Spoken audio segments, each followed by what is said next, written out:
Okay, I just can't fit everything in one video because I have about 10 minutes upload on YouTube, so that is why I have to come back in part 2 to finish off this introduction of your materials to start card making. So part 2, I just want to finish off with this ink here, which is called Versamark, and when you stamp it, it's transparent. You can use this to leave a watermark effect on your card, but also you can use it with chalk. And this is the chalk I've got this one from Stampin' Up, a company called Stampin' Up, but you can get this from any good craft store as well. And let me open this for you.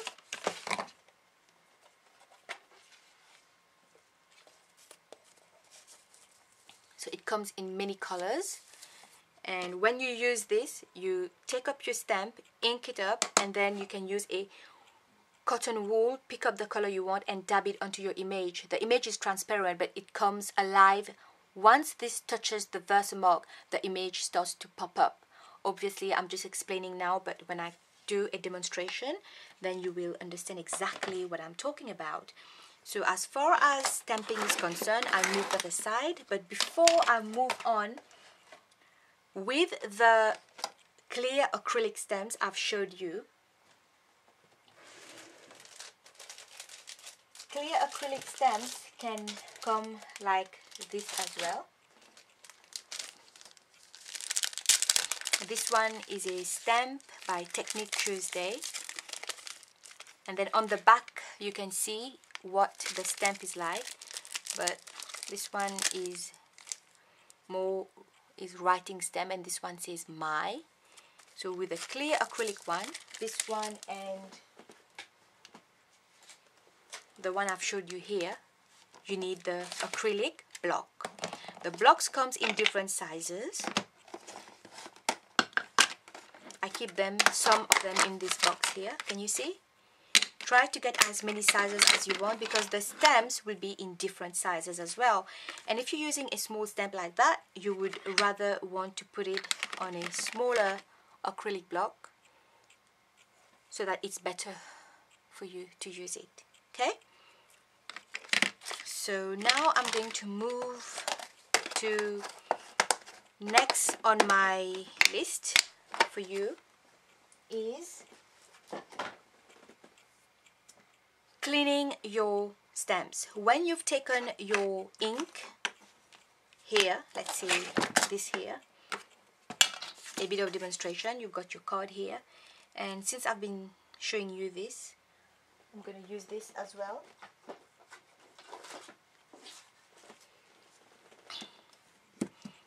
You ink it up, and then place it onto your paper. Try not to move or rock your acrylic block, and there you have it. So now you would want to clean your stamp. I use non-alcoholic baby wipes. Cheapest way of cleaning your stamps.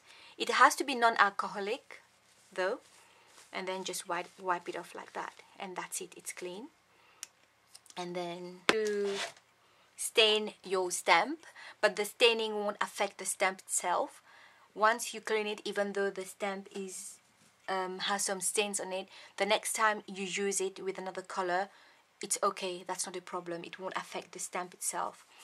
You're gonna have to buy a Staz On cleaner to use with your Staz On ink, only for this one, but the rest you can use your baby wipes to clean it.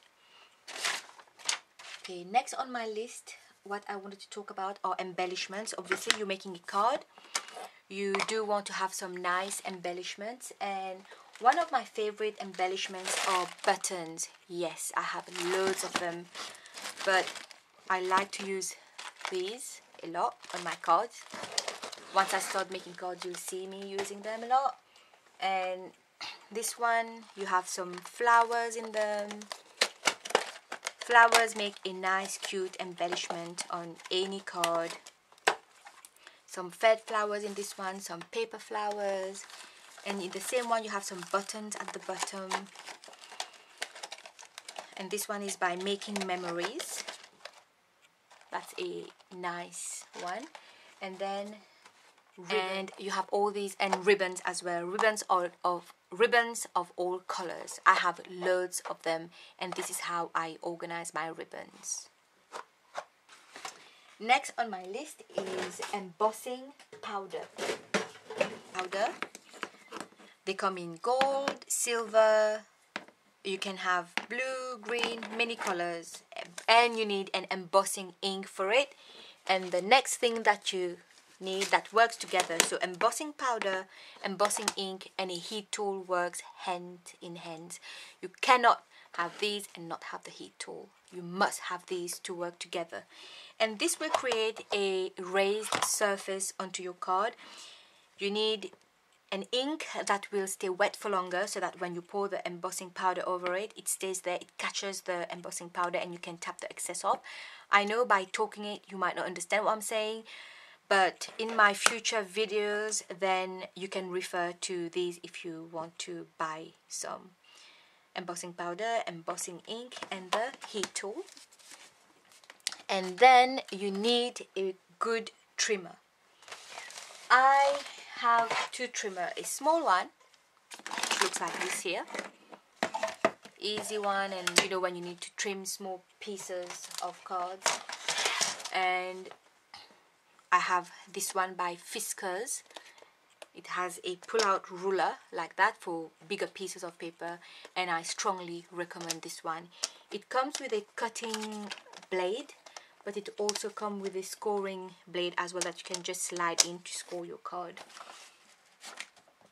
So like that here. So if you have an A4 size card, you can just slide your card in here, and then slide your card in here, and then if you want to trim it to A5, you have the A5 size there, the A4 here, the A3 here. You want to cut it or score it, that's it. You can do it straight onto this here. You'll see me use this a lot as well. And last but not least, you need a good pair of scissors. I like to keep one to just cut my paper, and then one just for my ribbons. And you need 3-dimensional glue, which looks like these here. You can get at any good craft store. You use this to pop up your image onto a card, give it some dimensions. You also going to use, this is called a glue dot. You can stick this behind small pieces of embellishment, and some punchers if you have, and like a border punch by Martha Stewart here. And okay, so that's about it to get you started. Make a simple card to show you how I use these materials I've talked about, and this will give you an idea of how to put everything together. Thanks for watching, and stay tuned. Hope to see you for my next video.